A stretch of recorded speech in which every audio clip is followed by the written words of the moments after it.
everything that happens in rhythm. Down to like gunshots going off. The elevator dings.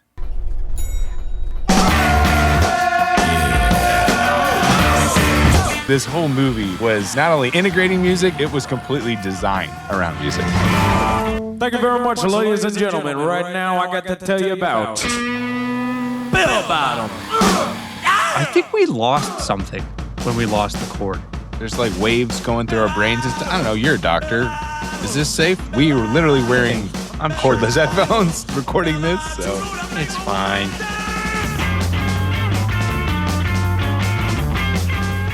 Welcome back, movie listers. My name is Jon, and I'm a filmmaker. My name is Matt, and I'm a doctor. The movie list is a list of 100 movies that I have never seen before. Jon put this list together for me out of the love in his heart. And this week, we are covering a very fun one, Baby Driver. B-A-B-Y, baby. That's right. Matt, what'd you think? I love this movie. Wasn't it so good? It's so good. It's so good. It has the strongest opener of any movie I can think of. Definitely any movie on the list. You've seen other Edgar Wright movies, though, right? Like, because I think we've talked about that. Because I've wanted to put them on the list. Like, I wanted to put Hot Fuzz on and Shaun of the Dead, and you've seen all those. And Sixth Sense. And Sixth Sense. Fight Club. Fight Club. Yeah, I have seen Casino, other great Edgar Wright movies. Yeah, Scarface. Lord of the Rings. I have seen Hot Fuzz. Yeah. I think I've seen Shaun of the Dead, but it's been ages and ages ago. Yeah. Yeah. So yes is the answer to that. Speaking of Hot Fuzz, your mustache is coming in pretty strong there. Thank you. Thank you. There's a reason for it. Are listening, you're missing out, but you can imagine it's just it's just looking very very very nice, very tidy, looking very gentlemanly. Want to know something funny? My patient reviews usually increase when I grow a mustache. People are more satisfied with the healthcare I provide. That's amazing. Yeah, you and Mario, like both of your satisfaction. Yeah, mustaches are good. Bring back mustaches. Make that a thing. I think I agree. I think I would trust your medical advice more with a little bit of hair above your upper lip. Thank you. Yeah, we got an exciting episode here. A lot of exciting things happen. If you guys haven't joined our Patreon, by the way, we have some really fun things happening on there. And actually, next week is going to be it's going to be a new leaf we're turning here at the movie list. We are going to be launching our first ever Turtle Club episode, which we're changing the definition of that. Basically, it means our A-list Turtle Club members on Patreon, once a month, I think, I don't know, we'll figure that out, are going to choose, they're going to elect a movie that they want us to talk about. All the Turtle Club members will vote. And we had an honorary, pretty much the guy who is leading the charge, who is holding the flag, Davey the Human. A legend. Davey the Human elected the first movie, and nobody challenged him. First of his name, and so Davey the Human is going to lead the charge here. So he elected Bone Tomahawk, Kurt Russell. Be our second Kurt Russell movie. So next week we're going to be going over Bone Tomahawk, and it's also kind of a new exciting thing because I haven't seen it. So literally neither of us have seen it. Right. So we're going into it completely cold. You know, it'll be a new element, maybe I'm not coming in with the upper hand. Matt and I know exactly the same about this movie. That's going to be a fun little paradigm shift, especially for me. Just because that's true. It'll be nice with us to be on equal footing. Yeah, for sure. So yeah, all I know about it is that there's Bones and Tomahawks and Kurt Russell. Should be a fun time. So shout out Davey the Human. Thank you for electing that. And if you guys want to jump in on that fun, you know where to find us. Join the Turtle Club on Patreon if you're turtly enough. Well, look, I don't want to waste any more time. We have probably a hefty show to get into on Edgar Wright's masterpiece of Baby Driver. So if you missed it somehow, let me catch you up on what Baby Driver is all about.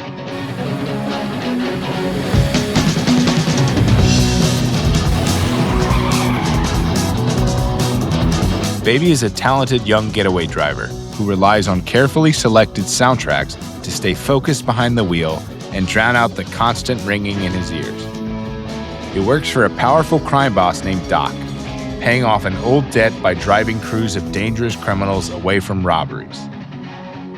But when Baby meets a waitress named Deborah, he begins imagining a life beyond crime. Just as he thinks he's earned his freedom, Doc forces him into one final job with a volatile crew.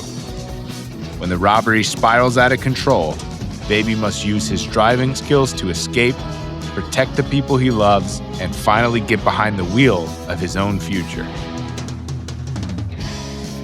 So, like I was saying, best opener of any movie on the list so far. Absolutely captivating from the word go. And this movie does something that I also haven't seen in any of our list movies. And I can't really think of another good example, but it does almost like two intros. So you have the first intro, which kind of lands you in the setting of the movie and in a way introduces you to what our lead character, Baby, is capable of.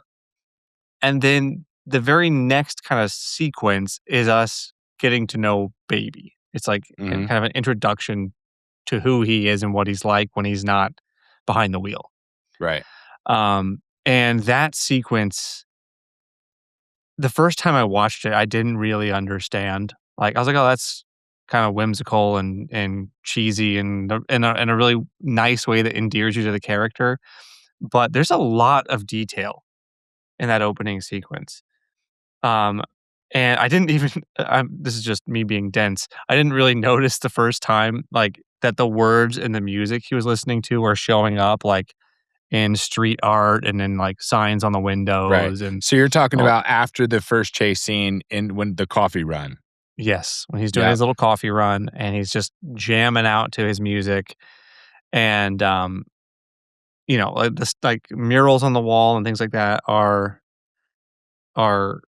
showing the words in the music. Yep. And then, like, he'll interact with them by, like, doing the poses of the murals and things, which, again, just shows you that he's, like, a fun, young, hip character. And he also listens to music with headphones with a cord, which, was probably more in vogue at the time. Not everyone was wearing, cordless headphones. Right. But, I think we lost something when we lost the cord. Yeah. The cord is cool. The cord is cool. And, I kinda miss it. I think it might make a comeback here.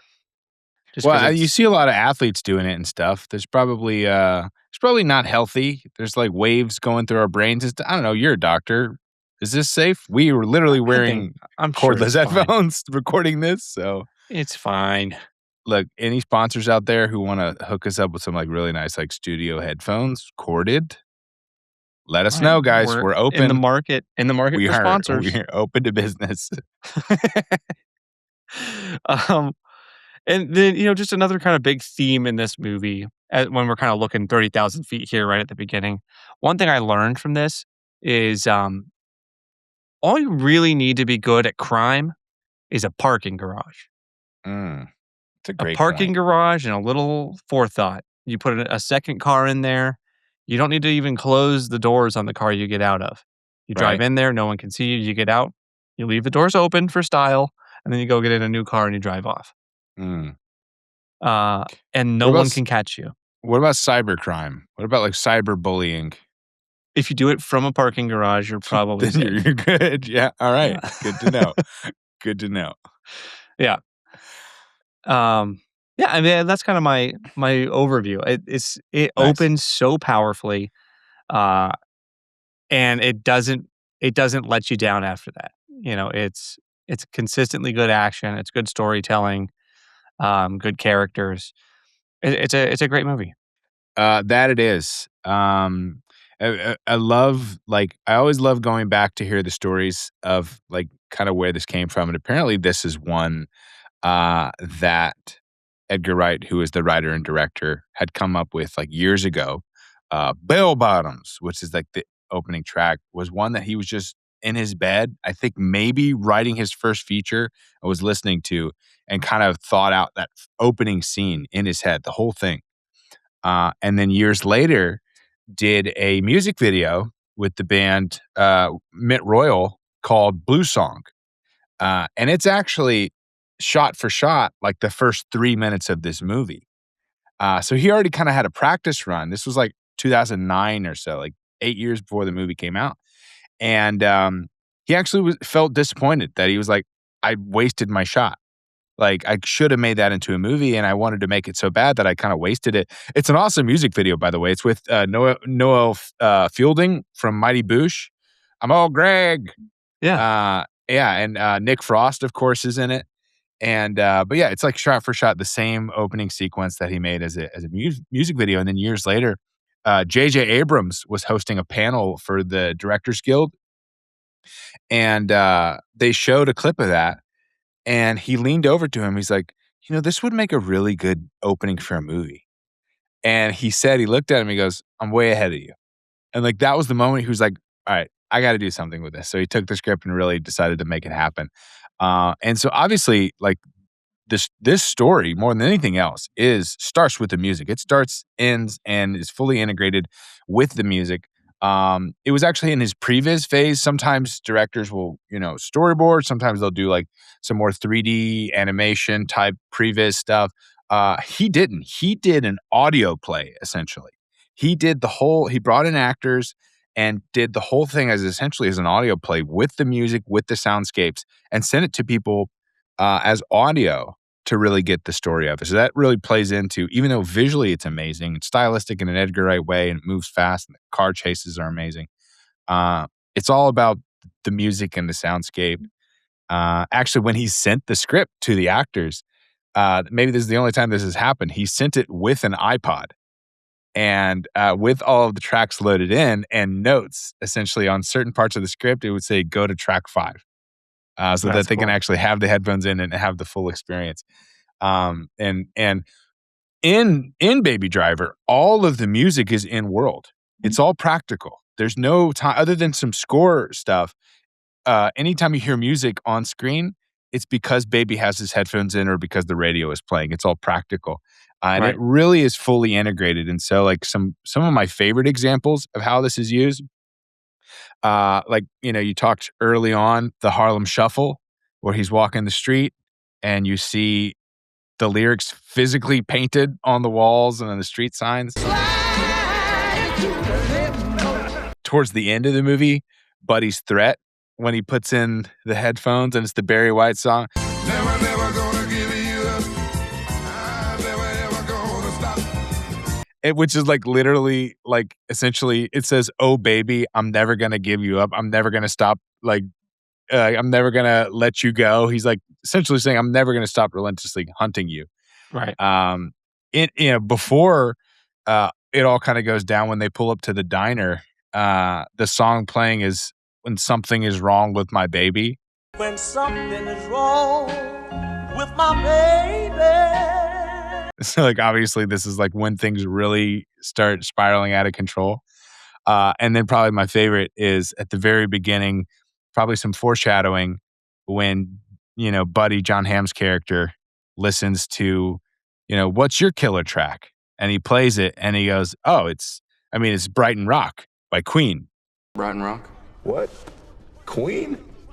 And at the end of the movie, literally the song that he's trying to kill him with, his killer track playing is Brighton Rock by Queen. Yeah.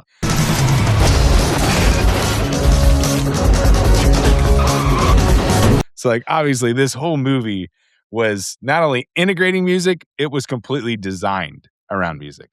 And it shows up in the movie in a slightly more subtle way throughout, where whenever Baby has his headphones in and there's music, everything that happens in rhythm with the music. Yeah. Like down to like gunshots going off, doors closing, like everything hits in rhythm. Yep. And they show this happen in two ways, where you have like the things that are happening. Again, the one that I really think of is when Buddy's firing his gun at the officers right at the end of the movie. Every shot he makes is in beat with the music.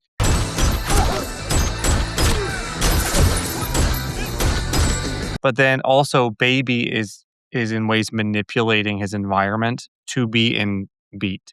So like he'll turn on his windshield wipers like right at the opening when he does the with the bell bottom song. Yeah. And then toward the end of the movie, right before we have bats die, when there's that real frantic like piano and drum music. I don't know the name of the song or the piece of music because there's no words in it. But he speeds up the windshield wipers as the song goes.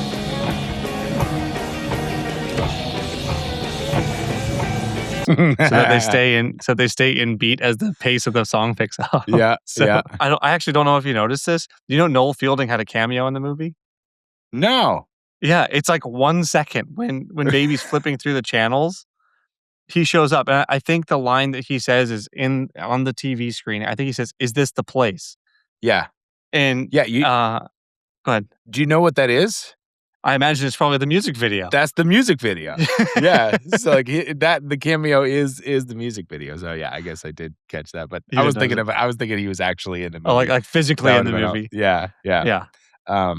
But yeah, he actually had the actors wear earpieces with click tracks set to the BPMs of the songs so that they could actually fire the gunshots on rhythm. That makes sense. Cool. No stone unturned with Edgar Wright. Can I take your order? Yeah. I'll have 4 black coffees, medium. Name? Baby. Baby? B-A-B-Y, baby. So after we have Baby walk into that coffee shop, he goes and he orders 4 black coffees. And those 4 black coffees come faster than any coffee has a right to. Like they show up immediately. But Is that your oh yeah right? it should be. I mean, maybe they made them for somebody in else. Atlanta. and Like, just come on, we came. know. We know. I mean, I would say they made them for somebody else, and just like that person walked out. Except for that, they have "baby" written on the tops of all the coffees. So sure. they made them for him. Like I Right. couldn't write "baby" 4 times that fast. It's a lot of letters. Like they went quick. But did you notice in this portion of the movie, as he orders those coffees, Deborah starts walking by in the background. There's a heart painted on the wall. And when he walked into the coffee shop, it was black. And when Deborah walks by and he turns around, it turns bright red. So when we weren't looking, I think that's kind of their way of showing us that he has an interest in this woman who's just walked by. He found love. He did. But I didn't realize this movie had like sort of almost fantastical elements in it until I noticed that one little detail, even with the opening sequence and how, the music kind of shows up in real life. That really kind of sets the tone for the type of movie this is and how the sort of art of the movie plays into what's actually going on. Right. Yeah, I mean, it is art and reality mixed. Some of that is, I think some of that's just Baby's POV. You see it, like you said, a few of those things I think is just the lyrics and the graffiti is stylistic Edgar Wright, but I think he's trying to say that he's trying to tell you who Baby is without telling you, right? The cool thing about the intro of the movie, it's the first 6 minutes, there's not a word spoken, a single line of dialogue, and you know everything you need to know about Baby, right? You knew the 2 most important things. 1, that he's extremely competent, and 2, he's a kid, right? Like you learn that pretty much immediately. And this is a high stakes, like fully automated bank robbery. That he's the guy, he's the getaway driver, probably the most important role. And he's still a little kid. He's like doing the same things that, any 18-year-old would be doing in the car with his favorite song. So I think it's just genius storytelling that they can pack that much into the first 10 minutes of that. You really know everything you need to know about these characters without tons of obvious exposition. Right. And yeah, and I mean, it's also there's tons that you can learn about Baby just throughout little hidden things. One of the things I love is just that Baby, I don't know if he's awkward or if he has like, stunted growth because of some of the story you learn. He lost his mother, and his dad in a, pretty brutal car accident. And so traumatic. And so, he doesn't talk much, and they all like to kind of point that out. He has music in all the time. But when he does talk, one of the things I noticed is a lot of it is repeated from other lines. So the lines that Baby does say, most are taken from things he heard earlier, in the story. So Baby almost doesn't say anything original at all in the movie is what I noticed. It's all things he's heard before. His pickup line for Deborah at the diner, You are so beautiful. is Alfalfa and the Little Rascals that he sees on TV. You are so beautiful. His cover story, for the bank teller when he's casing the joint, and he says, "Is my son," They grow up so freaking fast, don't they? which is he heard from It's Complicated from the John Krasinski movie. They grow up so freaking fast, don't they? Right. When he sees the guy's tattoo with a hate and it's in its hat, and he says, "How's that working out for you?" Which is the Fight Club line that he sees on TV. How's it working out for you? He's pledging loyalty to Doc, and you and I are a team, which is famously the Monsters Inc. line, which he calls him out for. Don't feed me any more lines from Monsters Inc. It pisses me off. And even to the climax of the movie, when Buddy is bathed in the red light, and it says, And still the bull stands, bloody but unrelenting. and then it shows Buddy all in red, about to charge at him, essentially. Which that ties into earlier in the movie when Darling says, You don't want to see my buddy mad.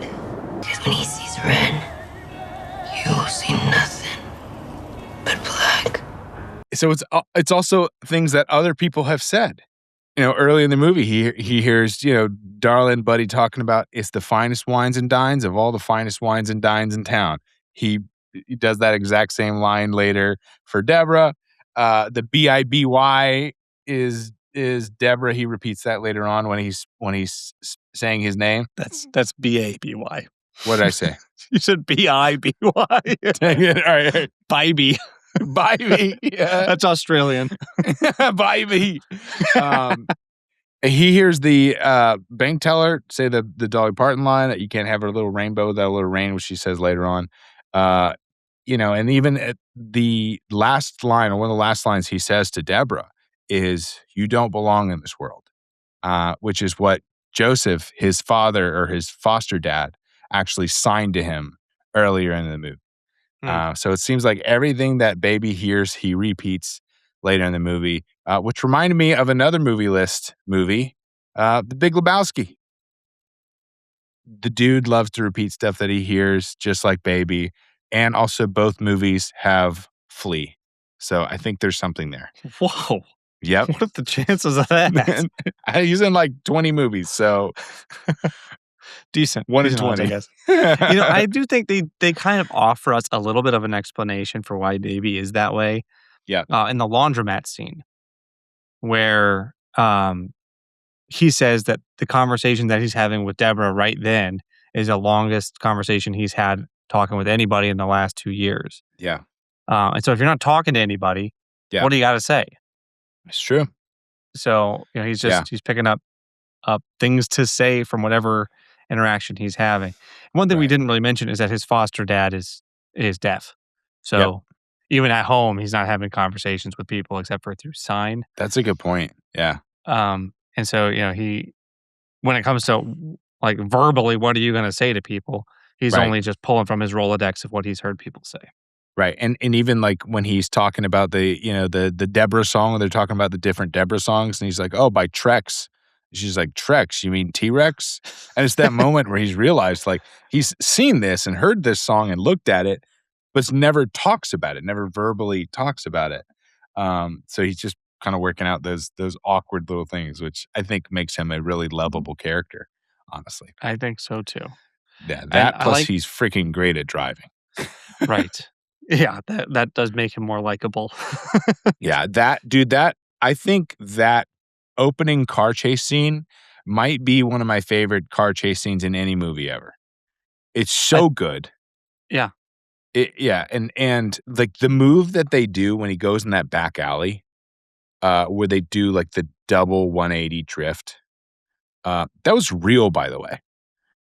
There was some CGI of like the trucks that are pulling out in the scene. So the trucks around him in that back alley are CGI, but the car is 100% real. Apparently was done in one take. The stunt driver was like, "Well, let me just do a test one and let's roll on it." And he did it so perfectly. They're like, "We're not going to get it better than that." The studio actually bought 4 of the same car for that shot, expecting him to crash it 3 times at least. And he was one and done. So whoever that stunt driver is a friggin' legend. I do like, in endearing us to the character of Baby when he meets that first crew after getting coffee and he like brings it back, like the crew he does the first job with. Yep.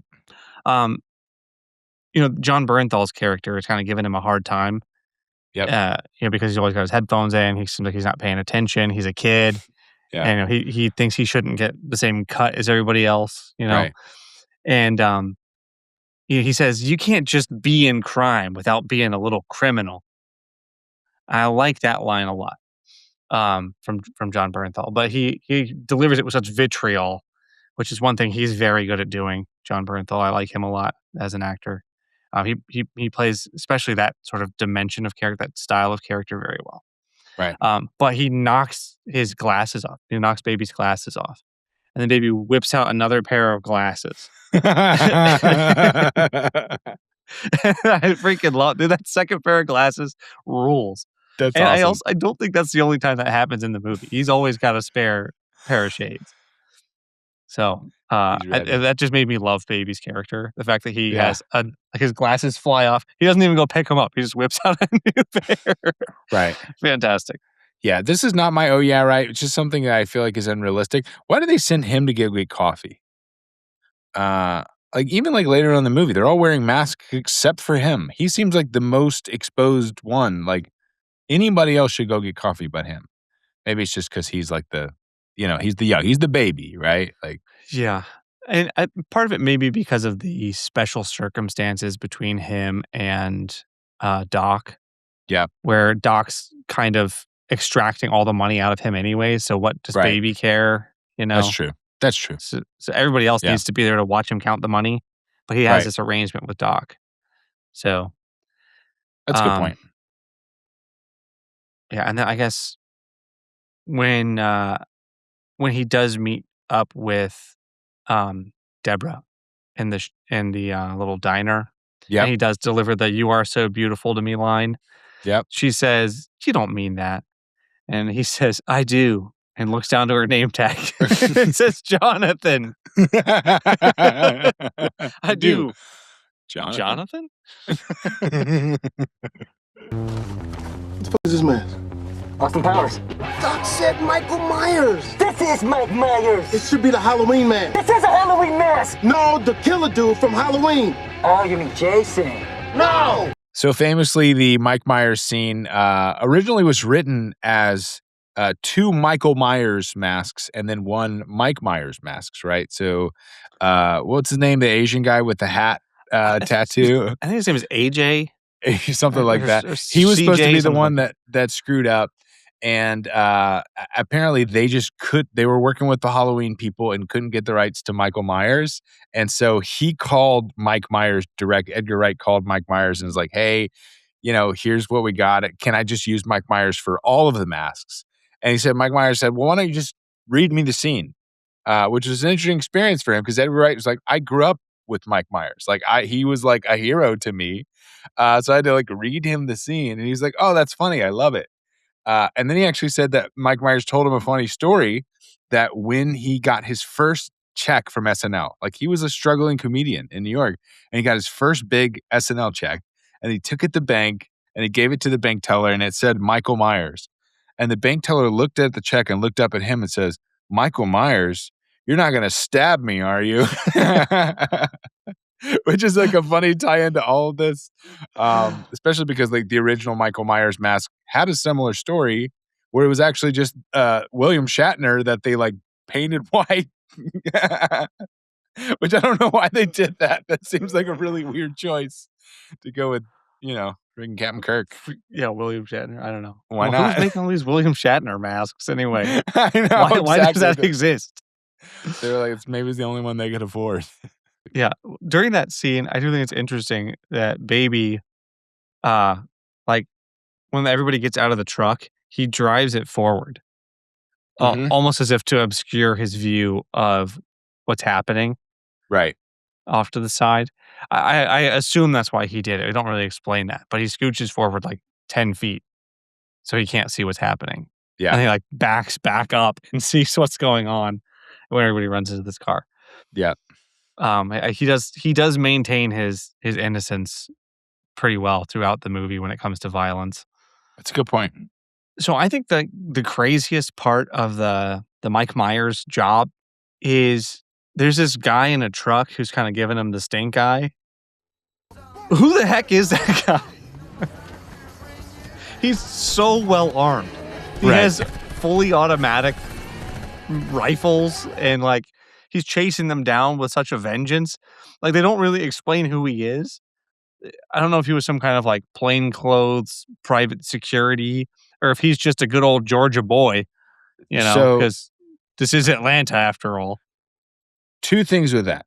First, the actor that plays that guy is actually Jamie Foxx's stunt double. So that's who he has in real life. The second part, kind of you're hitting on it. I think they mentioned they're in the perimeter.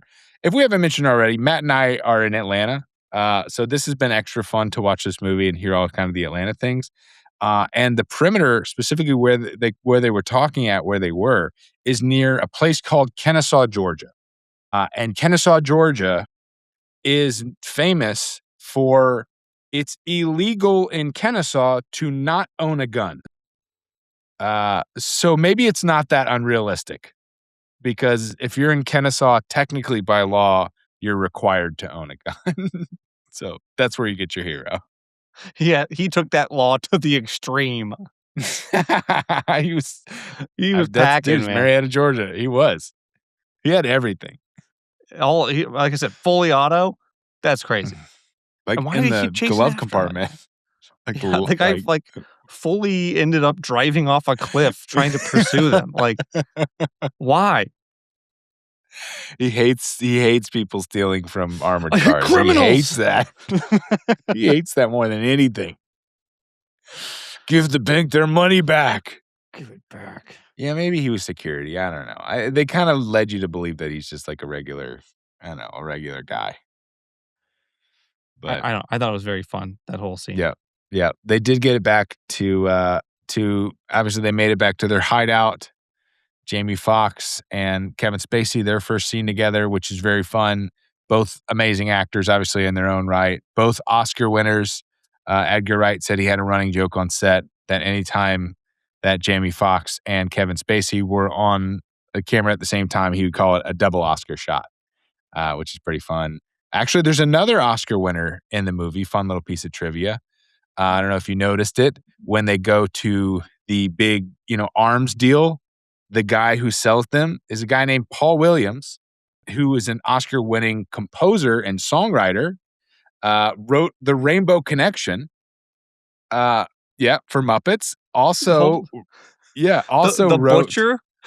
Yeah, the Butcher wrote The Rainbow Connection for Muppets, won his Oscar for A Star Is Born, starring Barbra Streisand. Do you look like I know a fucking thing about Barbra fucking Streisand? He actually is, in real life, friends with Barbra Streisand, Jamie Foxx is.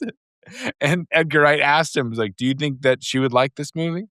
And he looks at him, he goes, Barbra Streisand's a gangster. Which I love that line. That's one of my favorite stories I heard behind the scenes. The Butcher? His whole spiel is so over the top. None of that is necessary. Like he comes in like white suit. Yeah. He's talking about everything like it's cuts of meat. If you want the guanciale, I've got that. It's prime. If you want the sausages, we of course have the bro. Take it down a couple of notches. Yeah. It's that's so funny. The smoked pork and looks at John Hamm. Get it? Ham? Oh my Get it? gosh. Oh my God. I don't know if that's a thing. I'm sure it's not, but still funny. I'm trying to find something anywhere. This is one of my first John Hamm movies, by the way. Just a side note. I am very impressed, let me just say. John Hamm fantastic. Crushes it in this movie. He's so good. Yeah, I get it. I get why everybody loves John Hamm now. Because you haven't seen Mad Men, I'm assuming. I have not seen Mad Men. Yeah. I'm currently watching his show on Apple TV. Don't remember what it's called, but it's good. The thing where he steals from people. don't want to give you guys way too much. Sounds familiar. But it does. It does. This Maybe we're movie, seeing he a steals trend my- here. Feels It's quite true. a bit. He's not the same character, but John Hamm, I think, is one of the most likable actors working in the film industry today. Just by pure charisma, He's got the just riz, by man. him. He does. He has that. Is that what that means? Yes. Oh my God, that literally just connected like live. That's charisma. Holy. All right. You made it so far without knowing that. I Dude, just, Riz is, like, phasing Gen out. Z just like makes up words. They did 6'7" for a while. That didn't mean anything. Yeah. Oh boy. Yeah, I notice I a love lot with that. movies and then just completely miss stuff with that. Speaking of stuff that I notice in movies, some of this we hit on already, but Baby Driver is synchronized as a movie. My favorite ones, the elevator dings. Multiple times in the movie, they call for the elevator dings. In the opening scene, the gear shifts, the windshield wipers are on beat. Probably my favorite one is Tequila, with the songs with the music being synchronized, with the gunshots and then the explosions.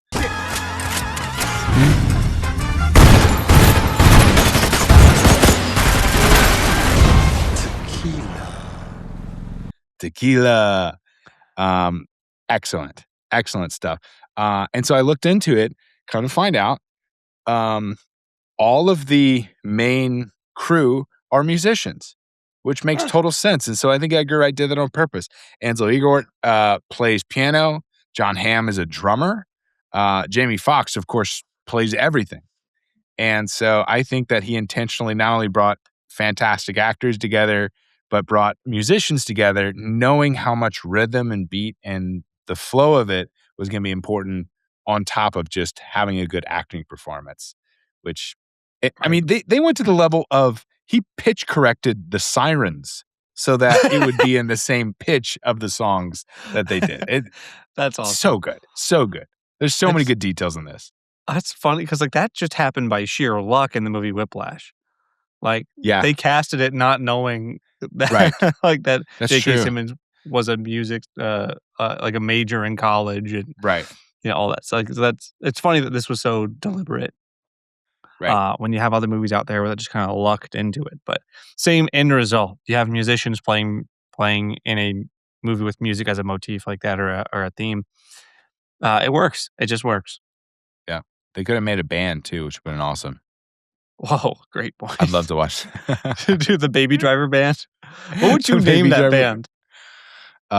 Let's see. Baby Drive.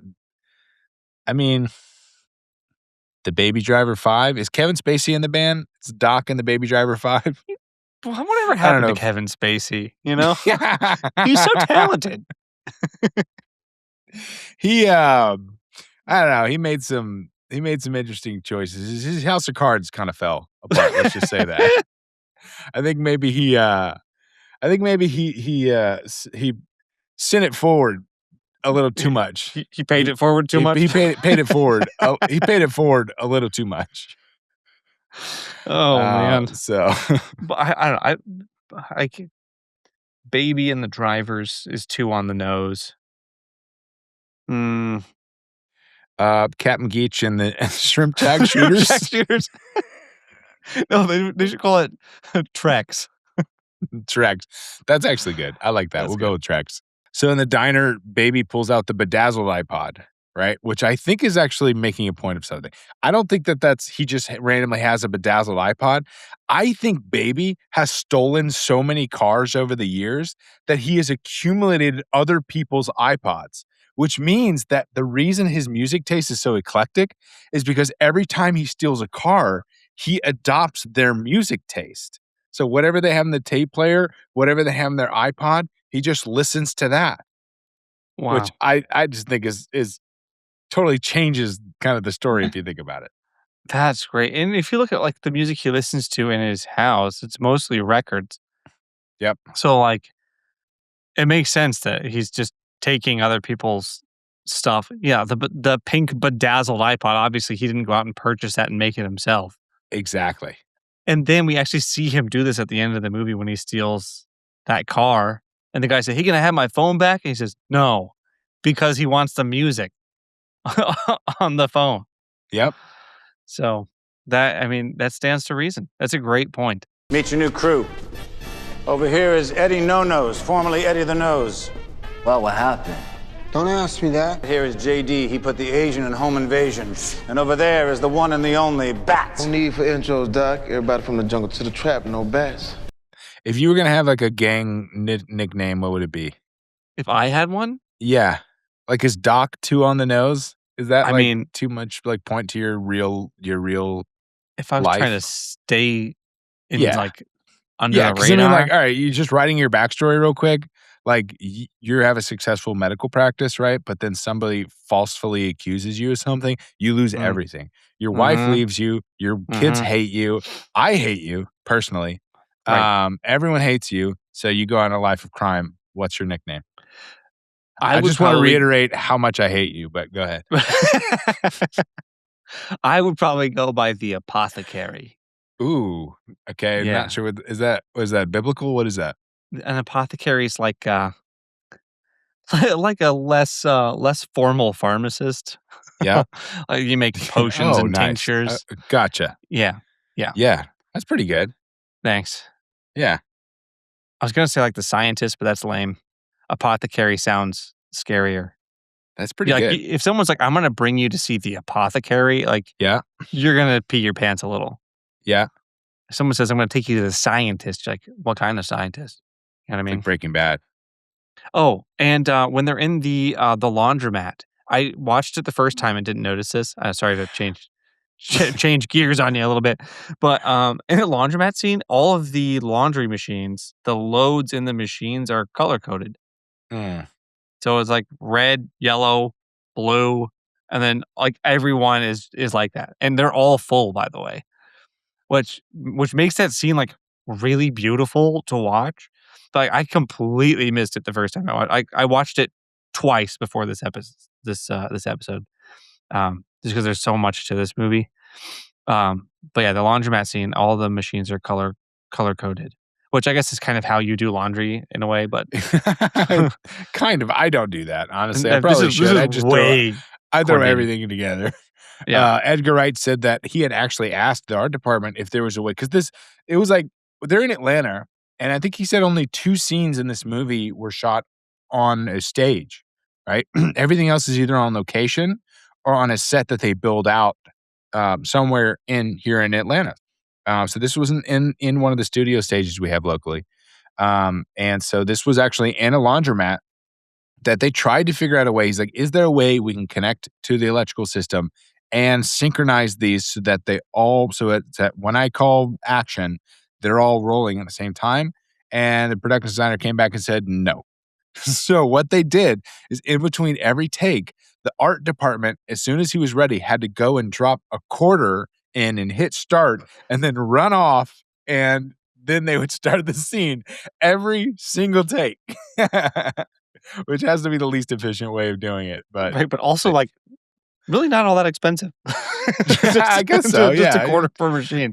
Honestly, that's a good point. Yeah. Everything when you add up all the actors and all the crew members and everything per minute on set, then the quarters aren't bad. Right. Yeah. Imagine doing it CGI. It's like 40 grand or something. I don't know. Right. That's a good point. So yeah, a quarter per machine per take. Yep. Not that bad. Good job, art department. Shout out art department. You guys work hard.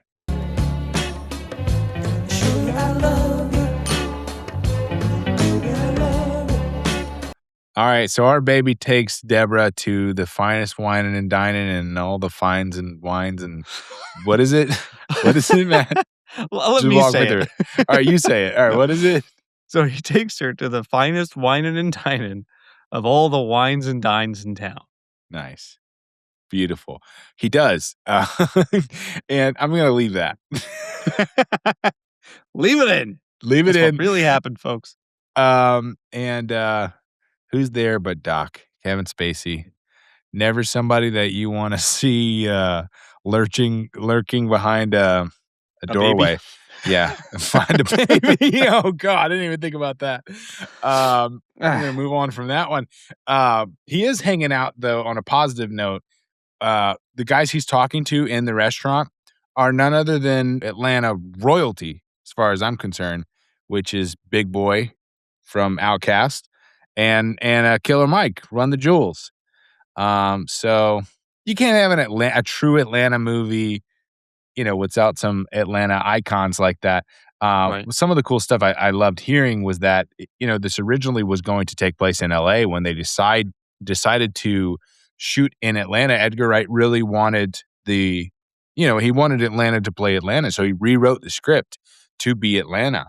And I thought it did a great job and really highlighted some of the best of Atlanta. Bacchanalia, the restaurant they're actually in, was, I want to say, Atlanta's first Michelin star, Wow. which is cool. The record store that Baby goes to is Criminal Records on Little 5 Points, which is like a staple for Right, Atlanta. you gotta go to. If you're ever in Atlanta, go to Little 5 Points. Go to Little 5 Points. Get a Varsity Burger.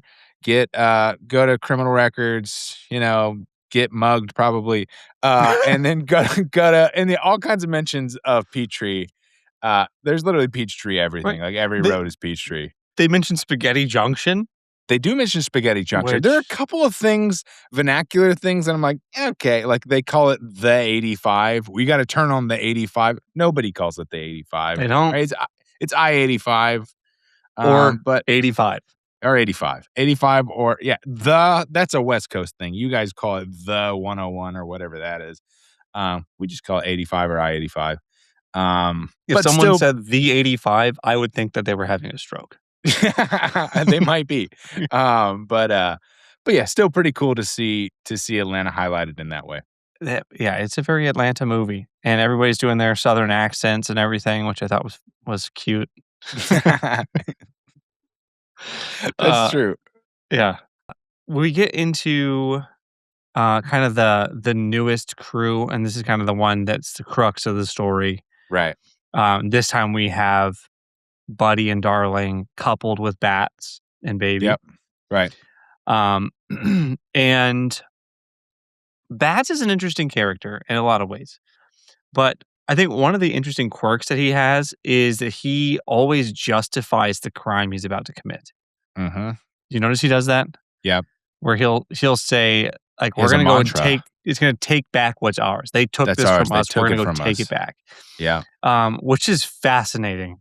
It's such an interesting way to play the character. Yeah. And it makes it seem like he has this story behind him, which is a really cool way of adding depth to a character, to let them have these sort of like almost like ritualistic behaviors before they do the thing that they're known for doing. I really like that piece of his character. And then I just think Jamie Foxx just crushed the role. He's perfect. He plays unhinged so well. Right. This might be one of my favorite Jamie Foxx roles. I mean, which is tough to say because obviously Django is like the popular one. But Christoph Waltz steals the show in Django, and honestly, so does Leo. And so, like, Jamie Foxx is sort of the straight man there. This one, he really gets to be the one that is fun and highlights. Honestly, to me, Jamie Foxx is the Joker in this. And then, Buddy, who is John Hamm's character, is Two-Face. Because the beginning of the movie, he's almost kind of fatherly. You trust him. He's nice to Baby. And then once Darling dies, he completely snaps. He's totally and you different. get the other side of it, right? I love that. Like Bats is the one that is kind of unhinged and really could snap at any moment and is just pure chaos, but it's like fair to a sense. Whereas Buddy he just wants to play by the rules. But Baby broke the rules, right? Baby, he destroyed the job. He killed Darling. He's responsible for Darling dying. And now because you broke his rules, now he's going to kill you. He has to. It's not personal. He's going to kill you. But he also tries to do this like contrapasso, like this counter punishment thing where he says to him, you took something from me. I'm going to take something that you love from you before he blows out his ears. It's very Two-Face.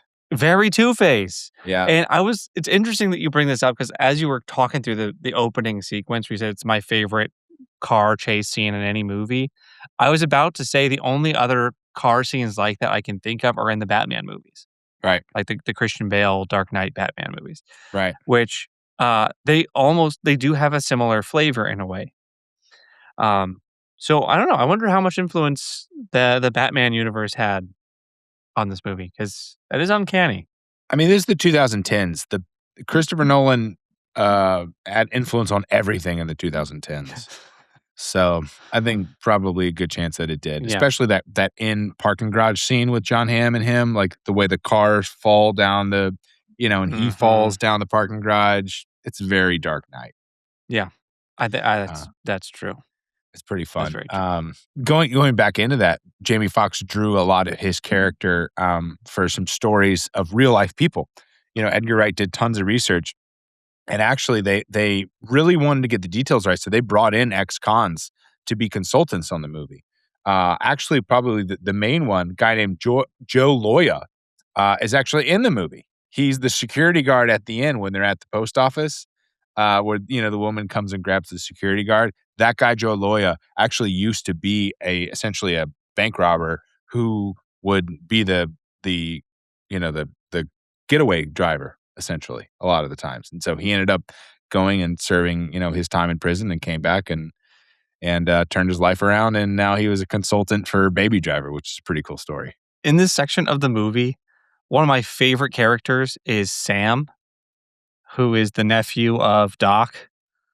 Like, he's one of those perfect characters in any movie. Like, he's funny, and he adds, I don't know, he adds some whimsical element to the movie that I think would be lost without him.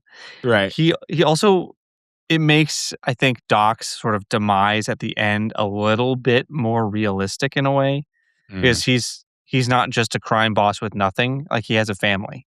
Right. Like, this is his nephew. Right. Who has like an eidetic memory and can recall everything that he sees, the number of windows and the number of cameras and the number of people. Right. And how many tellers are there and how many things are open. Like, he's got a perfect, photographic memory, which is awesome. But he's just like, the kid's not serious. He's like on his Game Boy the whole time. You know what I mean? Like, he's just a kid, right, with a perfect memory. Right. He I don't know. He really added something to it. I like it. Speaking of not serious, do you want to know the Chinese title of this movie? It's awesome. Yes, it's called obviously translated for English. It's Extreme Bandit Car God. I just happened to look that up on a whim. I might do that more. I might look up the Chinese version of our movies maybe every week because some of them are awesome. We'll slip that in right before. Oh yeah, right. So Chinese title, Extreme Bandit Car God. I don't even know where that goes. I was like, I got to put that somewhere. It's going to go right here. Fantastic. Yeah, that's pretty cool. Yeah, and we're talking about bats right before Baby, drives into that truck, killing bats. I don't know if you noticed, he switches the airbag off, really quickly as he goes into it. Such a cool detail just to make sure. Because, just showing Baby knew exactly what he was doing. He knows cars. Yeah. Oh, yeah, I did notice that's in my notes too, that he, like, it's such a quick scene. Like, you can miss it so easy, but he flicks the switch to turn off the airbag and then guns it into those, pipes that are sticking out of the back of the car. That's very cool. And that's the only time we ever see Baby do anything like that without, without the necessity of violence. Right. So when he's facing Buddy at the end of the movie, he didn't really have another choice. Like, it was kill or be killed. Right. But with bats, he could have driven off. Yeah. He chose not to. Yeah. I guess, to a degree, it's him realizing that this bats guy, if he's not stopped, he's just going to keep killing people. Yes. He's just complete loose cannon. And this is, actually to, Baby being fully selfless maybe for the first time in the movie, in the sense that like Baby always has the plan. He has the music synchronized. He has, everything exactly lined up.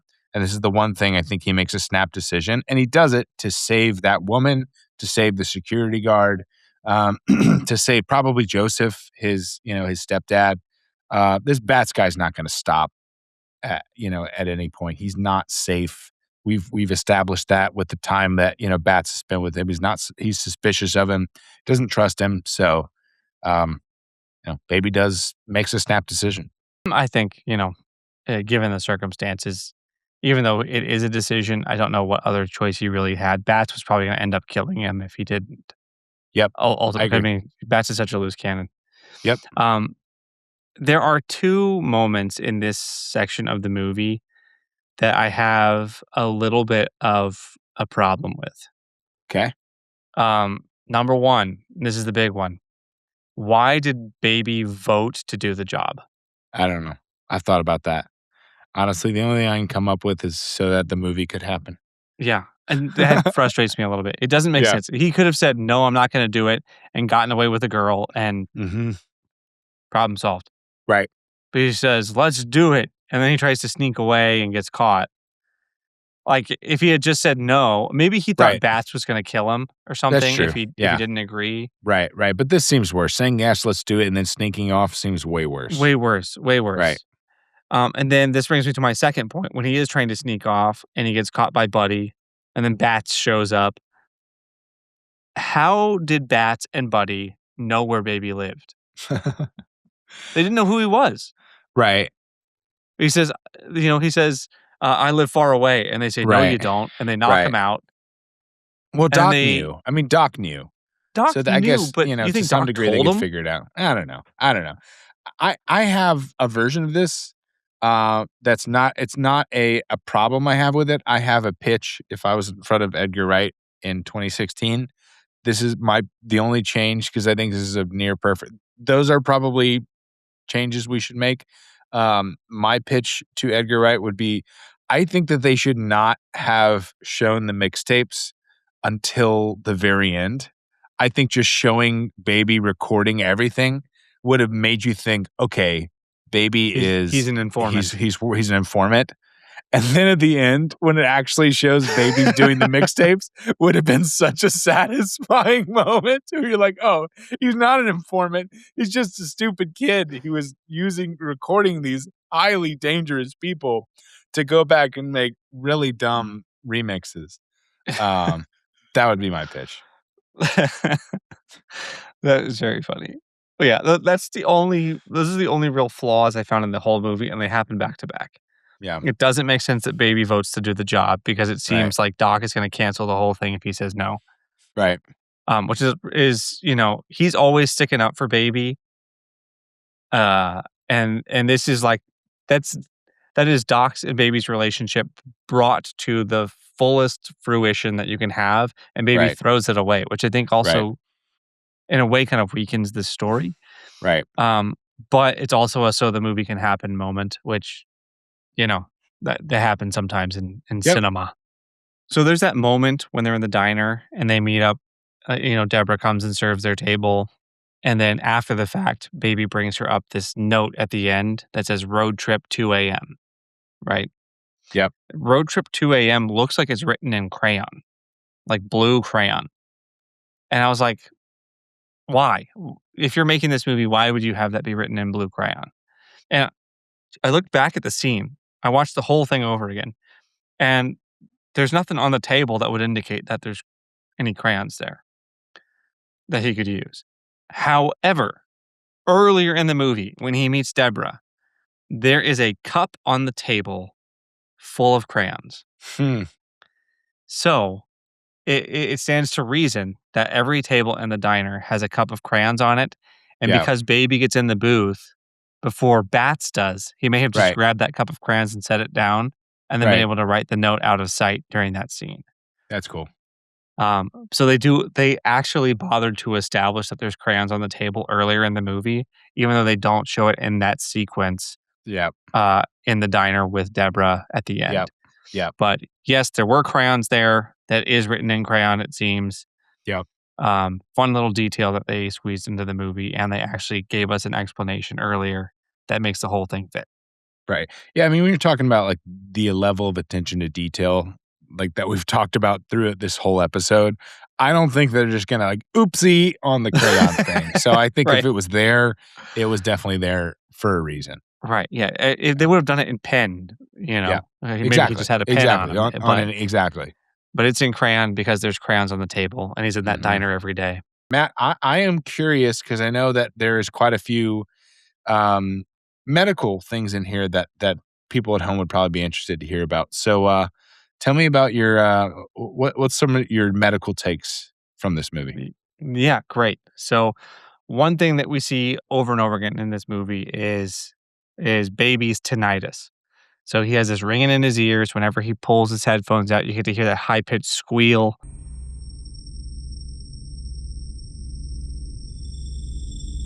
So tinnitus is a real thing. A lot of times it comes from like head or neck trauma, loud noises that can damage the eardrums and the inner ear, which is probably what happened to him because of the car accident. He experienced all of those things. So there's a bunch of different subtypes of tinnitus, but the way that we treat it is very true to life in this movie. So one of the main things that we'll do for tinnitus is what we call masking, where you listen to music or white noise to drown out the sound of that sort of high pitched hum or sort of pulsatile whoosh, depending on which type of tinnitus you have. So that Like is very Barbara real. Streisand.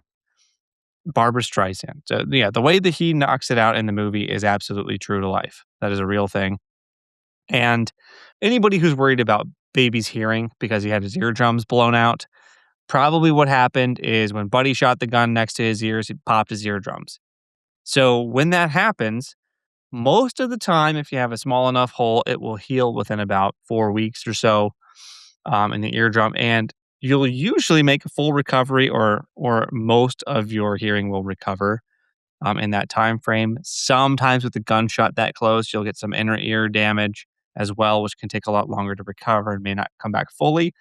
But for those of you worried about baby's hearing, it did probably come back most of the way, if not all of the way, by the end of the movie. Something I noticed too is the music. Whenever baby has his headphones in, I also listened with my headphones in. Like I watched it on my laptop, and whatever music he has, like if he only has his earbuds in the left ear, you only hear the music in the left ear.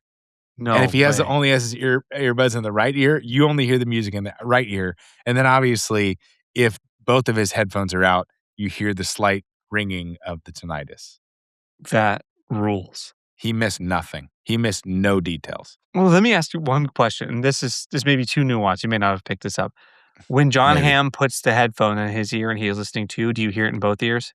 I gotta go back and find out now. I gotta go back. That's so Dude, cool. If you what do, a cool detail. dude, yes. Oh man, What a I cool love detail that. if you can. I love Yeah. that. Okay, well, obviously, this movie really went above and beyond on realism, on attention to detail. So this next section is going to be hard, but we're going to do it either way. We do this every week. It's an oh yeah, right. It's a detail that we feel like is unrealistic. This one's going to be tough because, as we've talked about the whole episode, they really, made a point of attention to detail. Of the realism in this is crazy. But Matt, I'll kick it over to you. What was, if we're nitpicking here, what was something that you caught in this movie that you said, oh yeah, right? All right. I got two of them this time. Oh, nice. So my first is I don't think Doc would have sacrificed himself for Baby and Deborah at the end when he's like, I've been in love before. That's the only explanation they give as to why this criminal mastermind would throw all of it away. Right. Get shot with a shotgun twice, rammed with a car, and then run over. That's true. He did that because he just was feeling it that day. Yeah. I have to say, oh yeah, right to that. That's true. And then my second is when they have the collection of tapes that they get from Baby, there's got to be, I don't know, 80, 100 tapes there. And they pull out 2 tapes. Yeah. It's the one that he made at their most recent gathering. Yeah. And then they pull out the Deborah tape. Yeah. Which cues in Bats to the fact and Buddy to the fact that Deborah is his girl. Right. Out of all the tapes there, Yeah. those are the two they grab. Right. The Deborah tape, Right. like, any of them would have been fine. The first one doesn't Yeah. matter. But they Right. pulled Deborah out of Right. 100 tapes. Like, I just don't buy that. That's crazy. Tapes are a common movie trope that are unrealistic. Anytime tapes are involved, it's usually That's a great unrealistic. point. They Who's always using a rewind tape? it exactly at the exact moment where it's most convenient of what they're going to hear. We did The Right. Room last week with our buddy Brando Crawford. He had a tape apparently that was running for several months, and he just happened to rewind it to the exact moment where it was like the most damning evidence. So yeah, Mhm. tapes, even though Edgar Wright really was breaking a lot of new ground on this one, he couldn't escape that cliche, unfortunately, of the tapes. The It goes tapes. back to my idea would have been funnier of the end. Right. Anyway, Who even has a tape player in their car anymore? literally nobody. No, And yet it's an exclusively movie thing. That's an yet exclusively movie thing. they Yeah. just slide in the mom tape Yeah. at the end of the movie. Yeah. That's a great point. So yeah, oh yeah, right to the extreme on the tapes. Yep, I like it. My oh yeah, right was also around Doc. And it's Doc memorizing lines from Monsters Inc. Not even a popular line. Not if he was like, it's me, Mike Right. Wazowski. Or, I'm 2319. always watching Wazowski, right? The famous ones. No, it's we're a team, right? That is not from Monsters Inc. Right. So you're saying that Doc, who is this like professional criminal mastermind, has watched Monsters Inc. with his very young nephew so many times that he's memorized it to that level. Right. Do not quote Monsters Inc. to me. It pisses me off, which is one of my favorite lines in the movie. Oh yeah, right. That's a great point. It's not a unique line. It's not like, you didn't file your paperwork last night. Right. Like everyone would recognize that line said Which that would way. be very weird. Which would be very weird. He's like, we work together. We're a team, right, baby? He's like, you didn't file. I'm always watching Wazowski. That would be very strange. Yeah, it's a line that could be literally from anything. We're a team. There's nothing more important than our friendship. Like, I wouldn't recognize that. That could be in 1,000 movies, and I wouldn't know. 100%. 100%. If you told me that, I would be like, oh, wow, thanks, Matt. Maybe I apologize earlier in the episode for hating you so much after what happened to in your lawsuit, but it got you to where you needed to go to be a criminal. So That's the story of my life, Yep. in this fantasy world. All right. Well, it's ratings time. It's been a while since it's been ratings time. We've done some special episodes with special guests and special movies, and now we're back to a little bit of normality. Matt, I cannot wait to hear about your ratings on Baby Driver. Right. So I give story for this one a 6. My reasoning for that is a little bit particular. They don't really explain to us why Baby is so capable of driving. They say he's been boosting cars since you could see over the steering wheel or whatever they say, but like, okay, why? How? How did he get this good? So, but everything else about the movie is freaking perfect. So, story gets a 6. Rewatchability is a 9. I've watched it twice. I was about to watch it again for this episode because it's been a while from the time I watched it till now. And I would have watched it again happily. So 9 on that, 8 for fun. Emotional impact, I gave it a 4. It gets points for the foster dad and his relationship. Interesting little subtext to this movie. The actor who plays the child version of Baby actually died falling off of a car. Crazy enough. That So that a good adds place a little, to put that. Yeah, just right at the end here. Right in your science realism. Right in my science realism motion. Yeah, that's right. Yeah. 1%, technically 1% is still watching. So if you guys are still watching, by the way, you were in like an elite group. If you were listening or watching, you were an elite group. So I want you to do I want you to put in the comments, put what your like criminal nickname would be in the comments. Don't give any other context because we'll know. We'll know what you mean. We'll know. One word, 1 or 2 words, what your criminal nickname is. and we'll know. Continue. Yes, and you're an elite group that we love, by the way. That's right. Yeah. Anyhow, but yeah, also gets points for sort of his girlfriend and how he had to kind of swoop in and save her, and then the buddy and darling relationship thing. All of that, I think, gives it some points. So if it gets 4 points on emotional impact, I didn't cry. It wasn't close. Not that Yep. kind of movie. Sure. And then science realism, I actually give this a 9 on science realism, because anything really science related, I think they pretty much crushed.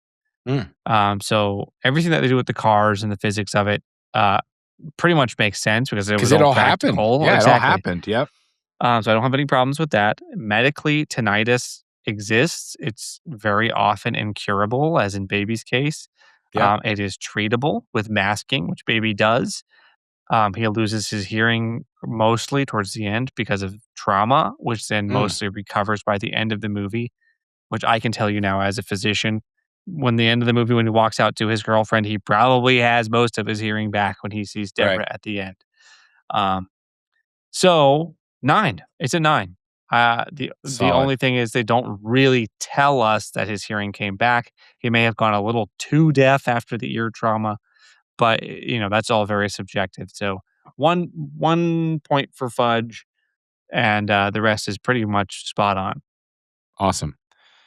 I love it. I too cover up a lot of my mental inadequacies with masking, usually with movie quotes, similar to Baby. So I understand where he's coming from with using movie quotes to mask. Story, I have a 5. It's a fun story, little light on the plot, little light on the dialogue, awesome action. So hopefully I'll make up for that on the pure story side. If I was just telling somebody the story, it's not that interesting, right? It's not a great movie to tell somebody. You have to watch it to enjoy it. So rewatchability, I have it at 10 because it is one of the most rewatchable movies on the movie list. I would say period. It's probably top 5 most rewatchable movies on the movie list. I always enjoy coming back to this. I will watch it again at some point this year for no reason. No podcast involved. I love this movie. Fun. I have it an 8. I could put that at a 9 or 10, but there's some other ones on this list that are 10s that I'll reserve for that. But it's so good. It's so fun. And emotional impact, I have at a 3. Similar. I'm not really moved by it emotionally. Some of the mom stuff and even the stuff at the end falls a little flat. I'm not emotionally tied to these characters as much as I am just, I love the style of it. I love the fun of it. It's just cool. You know what I mean? It's cool. And sometimes cool can go at odds of emotional connection. And then filmmaking craft, I have it a 9. Almost perfect. Almost perfect. I would say, some of those things we mentioned that we wish they would have done one thing here or there better, but just from the pure filmmaking craft of a filmmaker, Edgar Wright, with a vision, wrote it, directed it, had all of these details in mind, and executed it near perfectly. It's a masterclass in writing, editing, directing. This has got to be one of the closest rankings we've had on any movie. We're within a point on every single parameter. Yeah. I ranked a 36. You ranked a total 35, which also puts this as one of the best ranking movies, period, on the movie list. I think it's deserved. Agreed. What a fun one. Thank you for making me watch this movie. I think that this one will end up high on the list. And I feel happy about that. So hopefully you guys enjoy it. If you haven't seen Baby Driver, I don't know why you listen to this, but if you did, spoiled thank you a lot. Thank you, thank you for hanging out with us, and thank you guys for continuing to hang out with us. Next week, make sure you come back because, again, reiterating, it's going to be a special episode. Davey the Human is throwing out the what is it? Bone Tomahawk. Bone Tomahawk. Kurt Russell. Kurt Russell's squeezing his way onto this list again. I think we have at least 2 more. I know we have Stargate and Big Trouble in Little China. So good old Kurt sneaking his way again. And if you guys want to sneak even more Kurt Russell, if that's your thing, or whatever you want to sneak in, if you guys want to hear us talk about something, check out the Turtle Club on Patreon. Join us over there. Come join in on the fun. Get bonus features, all kinds of extra stuff. You get the full movie list. You know what movie's coming next so that you can join ahead. But mainly you get to hang out with your favorite movie buds. Right. You literally get to talk to us. We check it every day. Literally. And stuff's getting crazy. Honestly, it's like we've so far deviated from movies. We're going into riddles. I feel like it's The Hobbit at this point. So you guys are missing out. It's fun. So if you want to join that, join us in the Turtle Club. But if not, for free, join us next week here on the movie list. We can't wait to have you back and keep talking movies. So we'll see you next week, guys. See ya.